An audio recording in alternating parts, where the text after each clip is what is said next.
बहुत लंबी कहानी है। तो उसमें क्या था कि अब वो कुंती ने कह दिया कि भाई 500 बांट लो, तो अब कामुकता जाग गई युधिष्ठिर की, भीम की, बाकी भाइयों की। द्रौपदी जैसी सुंदर स्त्री और किसी की पत्नी बन रही है, तो सारों ने अपने अपने छोड़ दिए कि भाई हम तो कर लेंगे शादी। अब वो धर्मराज वो भी तैयार हो गया, वैसे बहुत करता है, लेकिन कृष्ण ने कहा यार तुम सही बंदा है यार, क्या शादी करेगा, तेरे छोटे भाई की पत्नी है, नहीं करनी शादी, मना करते। नहीं, मम्मी ने कह दिया तो देख लेंगे। पर कुंती भी तो पहले पर तैयार नहीं थी। कुंती तैयार नहीं थी, कुंती के कारण ही तो हुआ ना, कुंती चाहती थी, कुंती को पता था। नहीं, कुंती ने तो मना किया, पर फिर कृष्ण ने उन लोगों ना ना ना ना, कृष्ण ने मना किया, कुंती ने यहाँ की। नहीं, अरे कुंती को पता था कि ये इतनी सुंदर औरत है, ये कभी भी भाई भाई लड़ पड़ेंगे इसके लिए, तो इसलिए उसने पहले ही कह दिया भी 500 कर लो। अब वो सारे राजी हो गए कृष्ण। अब देखो उस समय अर्जुन अपनी पत्नी को बंटते हुए देख रहा था, कुछ नहीं कर पाया, तो क्या एक पति ये सहन करेगा? तो पति होता कि चाहे माँ कहे भाई कहे मैं अपनी पत्नी को नहीं बांटूंगा तो नहीं बांटूंगा, लेकिन अर्जुन तो नपुंसक है, ऐसा नपुंसक हो देखा है कभी? एक पत्नी को कोई जुए में लगा दे और पति बैठे हैं, वो नपुंसकता की हद होगी ना, उससे बड़ा कोई नपुंसकता होगी? द्रौपदी कृष्ण महादेव से सीखना चाहिए, महादेव ने तो दुनिया ही जला दी सती के लिए। हाँ, तो कृष्ण से प्यार करती थी द्रौपदी, और शादी भी कृष्ण से करना चाहती थी, लेकिन कृष्ण ने मना कर दिया। सिर्फ एक द्रौपदी को ही उन्होंने इनकार किया था। वो तो उनको बहन मानते थे। ना ना, ऐसा कुछ भी नहीं है, वो उसे सखा मानती थी, एक अच्छा दोस्त। दोस्त तो हमेशा अच्छे रहे, लेकिन वो प्यार कृष्ण से ही करती थी। तो वो कृष्ण के पास उसने प्रपोजल भेजा शादी के लिए, उसके पिता ने, द्रौपदी ने, कि भाई मेरी बेटी से शादी कर ले, लेकिन एक शर्त है कि उसका वो दुश्मन था ना द्रोण, आपको पता ही है, द्रोण ने उसको हरा दिया था। कहता उसका और अर्जुन का, अर्जुन ने हराया था, कहता उसका, द्रोण का और अर्जुन का सर मुझे लाके देना है, जो उसका सर लाके देगा मैं उसी से द्रौपदी की शादी करूंगा। कहता कृष्ण तुमसे ज्यादा कोई पावरफुल नहीं है, तो मैं तुमसे द्रौपदी की शादी करूंगा। द्रौपदी से पूछा अरे तू कैसे ऐसे सोच सकती है? कहती ना पिताजी कह रहे हैं तो मैं तो कर लूंगी, मैं तो उसी से शादी करूंगी। तो द्रौपदी नहीं मानी, बहुत अहंकार, ईगो बहुत ज्यादा था द्रौपदी में, अभिमान बहुत था। कृष्ण को लगा यार ये तो युद्ध हो जाएगा शादी की, तो अब तो कोई और ही चक्कर चलाना पड़ेगा। कहते शादी तो नहीं करूंगा, लेकिन और ही तिगड़मबाजी लड़ाई। इसी कुरुक्षेत्र से कितने सारे लोगों की चेतना पे मतलब प्रहार हुआ था।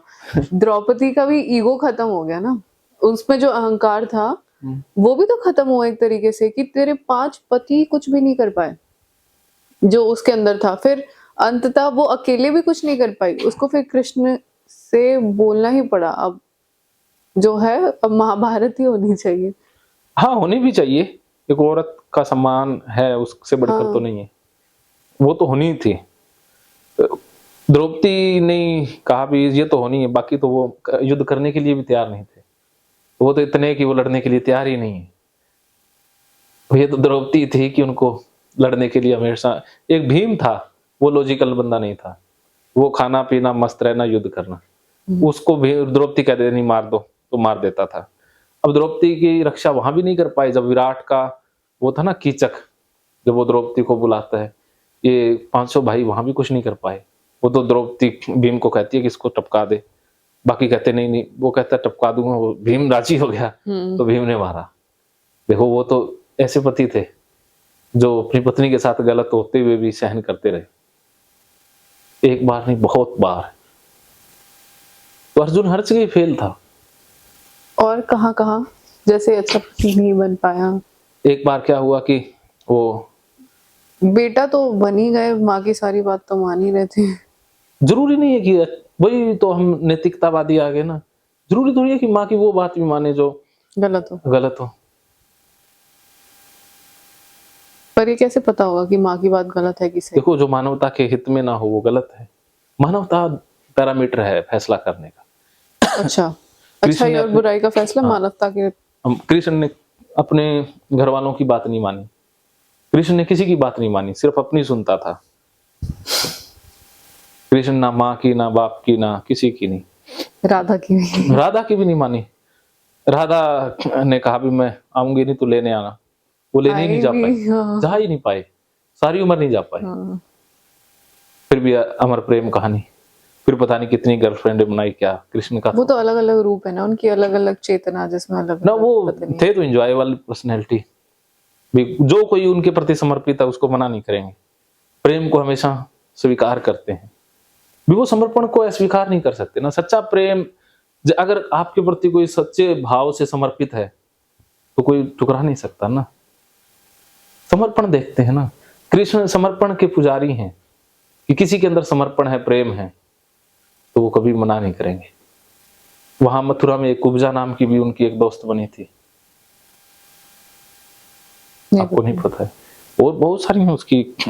वो क्यों आप किसी की पर्सनल लाइफ में, कृष्ण वो तो मेरे आदर्श हैं, इसलिए मेरे को सीखने को मिलता है उनसे। मेरे आदर्श तो बस महादेव और पार्वती ही हैं। हाँ। तो मैं मतलब इतना दूसरे कभी देवी देवताओं की जिंदगी में देखा नहीं, पर हाँ ये मतलब सुनी है, भागवत गीता पढ़ी है, समझा है उसका अर्थ, पर भगवत गीता में बस कृष्ण मुझे का इससे अच्छी स्टोरी तो कोई लगती नहीं शिव और पार्वती की कहानी से। उन दोनों से सब कुछ सीखने को मिलता है। हाँ ये है कनेक्शन, आप बिठा लेती हैं। हाँ। अच्छा, हम बात कर रहे थे समर्पण की, तो बीच में बातें और आ गई। तो अभी तक आप कितना समझ पाई, अभी आपका मन क्या कह रहा है? वो तो आपको समझ आया होगा। मेरे को तो लगता है कि ठीक ठीक कुछ ना कुछ डाउट क्लियर हुए हैं, कुछ अभी भी हैं। भी क्या क्लियर हुआ ये बताइए।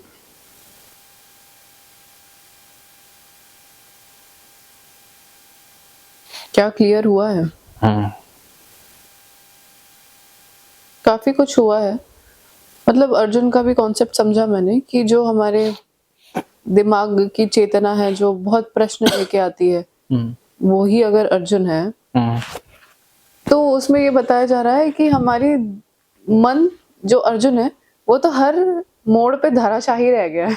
हाँ, तो वो तो अर्जुन जीत ही नहीं लॉजिक पा वाला मन तो हमेशा हारेगा ही हारेगा। हाँ, वो तो हर हर क्षण पे, मतलब आप जैसे कह रहे हैं कि पति के रूप में या बेटे के रूप में या वो तो फिर हर इसके जगह। रूप में, एक वॉरियर के रूप में, वो तो हर क्षण पे ही हाँ धराशायी वॉरियर रह अच्छा गया। हो सकता है लेकिन वो जीत ही नहीं पा रहा ना, मन तो जीत ही नहीं सकता। हाँ जीत नहीं सकता, वो लगता है जीत जाएगा लेकिन फिर आ जाता है। हाँ, और वो सारे जो लोग उनके सामने जो परिवार वाले हैं वो मतलब एक तरीके से 72 प्रकार की उनकी समस्याएं हैं जो मन नहीं जीत सकता उन ना, सबसे। ना, ना। मन मतलब एक पूर्ण सत्य ही जीत सकता है। अब वही हाँ। चीज है ना कि वो क्या है, कैसे, और वहां तक कैसे पहुंचे। चलो लॉजिक के ऊपर पकड़ कम हुई। कह सकते हैं। होगी, होना तो है ही ना, ट्रांसफॉर्म तो होना ही है, और ना हो ये असंभव है, होकर ही रहेगा। कई बार पकड़ कमजोर नहीं होती, आप दूसरे चीजों को भी एक्सप्लोर करते हो। वो हो सकता है हो जाए कुछ नई चीजें, लेकिन मैं तो इसी चीज पर फोकस्ड हूँ। आप नए मायने समझ लो, ये आपकी चेतना, तो वो आपकी प्रखर बुद्धि का कमाल है ना। तो समर्पण एक अद्भुत घटना है।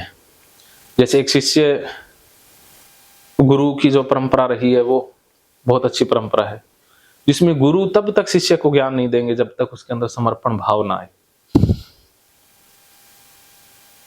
आजकल के टीचर स्टूडेंट वाली नहीं, पैसा दो और कितना मर्जी लो। हाँ, वो शिष्य तो गुरु के पास रहेंगे, वो कपड़े भी धुलाएंगे, सब कुछ करवाएंगे ना, हो सकता सालों साल लग जाए, सारी उम्र पड़े रहते हैं, लेकिन जिस दिन लगे कि आज इसके अंदर शिष्यता आ गया, उसी दिन उसको वो ज्ञान देते थे। ऐसा ही गुरु था। मंत्र हाँ फूंक दिया। तो वो उसी पात्रता बनती है ना, समर्पण में पात्रता डेवलप हो जाती है। जैसे एक भूमि है जो बंजर है, उसमें कितने बढ़िया कीमती बीज डाल दो, नहीं उगेंगे ना, वो खराब हो जाएंगे, बीज ही खराब होंगे। तो असली गुरु कभी भी बंजर भूमि में बीज नहीं डालेंगे, वो उपजाऊपन का इंतजार करेंगे ना। तो तो मन जब तैयार होता है ना, तभी शिष्य को ज्ञान दिया जाता है, और वो समर्पण में ही हो सकता है। तो इसलिए जब एक बार एक शिष्य को गुरु कहते हैं कि बारिश बहुत ज्यादा हो रही है, अपना एक खेत है, वहां पर ना मेड़ है वो टूट गई होगी, जा देख क्या बांध मेड़? देना। मेड़ जो पानी का बहाव कट जाती है, मेड़ जो बांध होता है ऐसे। अच्छा। हाँ, तो शिष्य गया, देखता है कि बांध टूटा हुआ है, तो वो बांधने की कोशिश करता है, नहीं बांध पाता, तो वो अपने आप को ही वहां पर अपने शरीर को लगा देता है उस कटाव में, और वहीं सारी रात उसी में लेटा रहता है कि पानी ना जा पाए, गुरु की आज्ञा का उल्लंघन ना हो। तो सुबह जब गुरु गए, रे आया नहीं, देखा तो वो उसी में फंसा हुआ है। तो गुरु देख करके कहते हैं वाह धन्य, उसी दिन उसके अंदर उसी से तो आ गया ना। तो उसी दिन उसी गुरु ने ज्ञान दिया, और उसी से वो होता है समर्पण। गुरु ने कह दिया तो उसके बाद कोई लॉजिक नहीं है ना, बस गुरु की आज्ञा ही सर्वोपरि है। तो जब हमें लगे कि इससे वो अच्छा बुरा भी, गुरु ने सही कहा गलत कहा, वो हमें नहीं पता, हमें ये इतना पता भी गुरु की आज्ञा का पालन करना है, और वही वो अवस्था है समर्पण की, उसमें ज्ञान आता है ना, उसी का फायदा होता है। जब हम अपने गुरु को जज करने लग जाएं या उसको तोड़ने लग जाएं, तो फिर वो अवस्था क्रिएट नहीं होती ना, वो एक अभी व्यापार। मैंने ऑब्जर्व किया अपने खुद के मन को, तो एक चीज क्लियर हुई, जैसे कि समर्पण में इतनी तकलीफ क्यों होती है, वो चीज मेरे दिमाग में खुद ही आप बोलते जा रहे थे तो आ रहा था कि शायद उसके पीछे एक कारण है कि हमारे समर्पित हो जाने से कहीं बाहरी लोग हमें मूर्ख ना समझे, क्योंकि गुरु तो अपना गुरु मंत्र देगा, वो हमारे लिए वो उच्चतम है अवस्था पहुंचाने के लिए, पर हो सकता है हमें ये लगता है कि अगर वो गलत हुआ तो उसके चक्कर में बाहर वाले लोग हमें मूर्ख समझेंगे, हम वो मूर्ख कहलाने वाले टैग से डरते हैं, जिसकी वजह से हम समर्पित नहीं होते। और भक्तों को या समर्पित व्यक्ति को मूर्ख ही कहा जाता है, इस सत्य को भी स्वीकार करना है। वही हाँ, ये तो चीज ऑब्जर्व की मैंने अपने दिमाग में, तो ये सवाल शाना बनना ही तो लॉजिकल है, शाना नहीं बनना। पर फिर हमारे साथ जब कुछ बुरा हो जाता है तब लोग कहते हैं आपने अपनी सूझबूझ से क्यों नहीं काम किया, आप क्यों ऐसे मूर्ख बन गए। ये सवाल अभी का है, बाद का नहीं होगा। जब समर्पण आ जाए ना, तो अच्छा बुरा दूसरों को बुरा लगेगा, लेकिन हमें वो बुरा लगेगा ही नहीं ना। तो इसीलिए ये सवाल उस समय पैदा ही नहीं होगा, और ये सवाल काल्पनिक है, और इन सवालों का सामना करने में कभी कोई दिक्कत ही नहीं आएगी। तो इसलिए वो हम अज्यूम ही छूट जाएगा, क्योंकि वो अवस्था ऐसी है जिसमें ना कुछ अच्छा ना बुरा, मतलब लॉजिक है ही नहीं ना, वो मन ही नहीं है जो अच्छा बुरा जज करेगा, फिल्टर ही नहीं है, वो एक अवस्था है, उसमें कोई गाली भी दे रहा है, नो फर्क, कोई टेंशन नहीं है, आप अपनी अवस्था में डूबे हुए हो, आपको अपना वो जो है उसी में ध्यान है ना, उसी के प्रति आप लगन हो। अब सचिन 0 पर आउट हो जाए, वो समर्पित व्यक्ति है क्रिकेट में, कोई फर्क नहीं पड़ता, 100 बना दिया तो भी वैसे ही है। अब जो इगोइस्टिक होते हैं, जो 100 बनाने के बाद ऐसे करते हैं वैसे करते हैं, कोई ऐसे वैसे करते हैं, तो वो उनका अहंकार है, शोबाजी है, वो 0 पर हो जाती है। ऐसे स्थिर अवस्था नहीं है ना। सचिन में देखा आपने, स्थिरता है। आप, मुझे नहीं पता सचिन को जानती है कि नहीं जानती, लेकिन मैं उसके मन की अवस्था को देखता हूँ तो यार बहुत बहुत स्टेबल बंदा है। और ऐसे जैसे लता मंगेशकर है, गाती है तो उसी डीप ट्रांस में होती है। समर्पण, लता को बचाया ही समर्पण ने, और कुछ नहीं है, बहुत वीरान जिंदगी है, लेकिन गाने में समर्पित हो जाती है तो डूब ही गई, खो ही गई। तो गाना निकलता तो कितना अद्भुत निकलता है ना। फिर वो प्रकृति गा रही है, लता नहीं है उस समय, लता है ही नहीं, लता गायब है, लता गाना ही हो गई है। जैसे उसमें कर्तापन गायब, कर्ता गायब, कर्म ही बचा। एक ये बात भी है, आप मतलब सिंस आपका भी बैकग्राउंड साइकोलॉजी रहा है, उसके बाद आप ये मानते हैं कि ये जो स्किल्स हैं, ये जो स्किल सेट है लोगों के अंदर, ये प्रकृति उन्हें दे रही है। ये इस निष्कर्ष पे आप कहाँ से पहुंचे कि ये स्किल सेट मुझे प्रकृति ने दिया है, प्रकृति जो चाहती है वही करती है? ये कैसे आप ये भाव कैसे डेवलप कर पाए? देखो मैं बहुत, क्योंकि शायद यही भाव ही है जो आपको समर्पण, पूर्ण समर्पण कराता है। इसीलिए मैं अब आपसे डायरेक्टली, अब हम शायद वहां तक पहुंच ही रहे हैं हाँ ये आएगा, इधर ही जा रहे हैं आप, इशारा तो इस तरफ ही है, लेकिन मैं बता देता हूँ। देखो, एक मनोवैज्ञानिक का जीवन ना बहुत ज्यादा रिस्की होता है, वो बहुत ज्यादा, बहुत खतरनाक। मुझे लगता है कि उतने लोगों से, ऐसी लोगों से, मानसिक लोगों, पता नहीं किसको क्या समस्या और कब कौन से की समस्या असर कर जाए, कोई पता नहीं होता ना। असर कर जाए, हाँ एनर्जीज अब्सॉर्ब करना। हाँ, और जरा पापा एनर्जी तो ले ही रहे हैं ना। हाँ, जब वो बता रहा है तो कई बार हमारा भी मूड खराब होता है, हम ऐसे, तो उस समय भी हमें वही चीजें तो कई बार असर करती हैं। तो उसको मानसिक रूप से विकसित होने से कोई नहीं बचा पाएगा अगर उसके अंदर समर्पण नहीं है। तो अब मैं समर्पित हूं तो मैं बच पाया, वरना मैं भी विक्षिप्त होने लगा। मैं मानसिक रूप से बहुत ज्यादा विक्षिप्तता की अवस्था की तरफ जा रहा था। विक्षिप्तता मतलब पागलपन ही हो जाता ना, ये सारा इसका आउट ऑफ कंट्रोल हो रहा था। आपके लिए भी? हाँ, मेरे लिए बहुत मुश्किल हो रहा था अभी। अब कंट्रोल नहीं हो पाएगा कुछ भी, बहुत लोगों की वजह से। वो बस कुछ अपनी सारी चीजें इकट्ठी होती रहती है ना, सिर्फ पैसा आ रहा है लेकिन कुछ और तो है नहीं। वो पैसा कितनी देर तक आपको वो मोटिवेशन देगा ना, आखिर में तो वो दुखी देने लग देगा। तो मैं फिर गुरुजी से मिला, उन्होंने बैलेंस की बात की। कौन गुरुजी? है एक सिरसा में, और रहा सहा काम भगवत गीता ने पूरा किया। जब मैंने गीता को पढ़ा, कनेक्शन किया, कृष्ण को जाना, तो फिर सारी चीजें मेल्ट हो गई। फिर मैं पूर्ण समर्पण की तरफ आया गुरुजी के। हाँ, तो फिर मैं प्रकृति के प्रति, फिर कृष्ण और ये गीता, ये प्रकृति ही है। ये प्रकृति की हर क्षण में गीता है, हर जर्रे जर्रे में गीता है, हर जर्रे में कृष्ण है।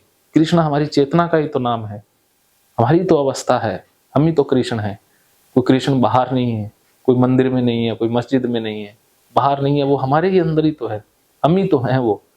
मैं ही तो हूँ वो, और कुछ भी तो नहीं है मेरे अलावा, कुछ भी नहीं है। तो ये चीजें मुझे फिर रिफ्रेश करती है। तो आपका मैंने इंतजार इसीलिए किया क्योंकि आप जैसे कुछ लोग होते हैं जो मुझे मेरी उसी अवस्था तक कनेक्शन करने में सहयोग करते हैं।